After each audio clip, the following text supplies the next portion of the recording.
'Pag narinig ko po yung, "Ay, mga Iglesia ni Cristo yan sila." Parang hindi ko alam kung bakit galit ako. Ayoko talaga sa iglesia noon. Nagkataon lang po na may kasama ako. Tapos may mga na-observe ako sa kanya na parang hindi siya nag-sign the cross.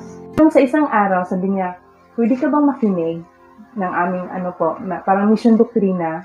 Kaya pinaka-turning point ko po kung bakit ako umanib sa loob ng Iglesia ni Cristo ay nung pinabasa sa akin mismo ng ministro na nagtuturo yung sitas sa Biblia na nagtuturo na bawal po ang pagsamba sa Diyos-Diyosan, yung mga ribulto po, mga larawan.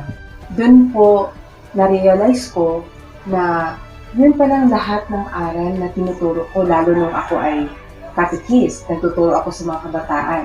Mali pala lahat yun, yung mga tinuturo ko. Yung ritual na ginagawa ko dati, lahat pala yun, walang kabuluhan. Naninindigan po ako na magpatuloy po sa aking pagka-Iglesia ni Cristo. Masaya po ako na naglilingkod sa Kanya sa kabila po ng maraming mga pagsubok at pag-uusig. Tayo po ay tinuturuan ng mga aral at nagagabayan po tayo. Lalo na po sa tuwing mga may pagsamba, nararagdagan po yung ating lakas, katatagan ng ating pananampalataya at inspirasyon.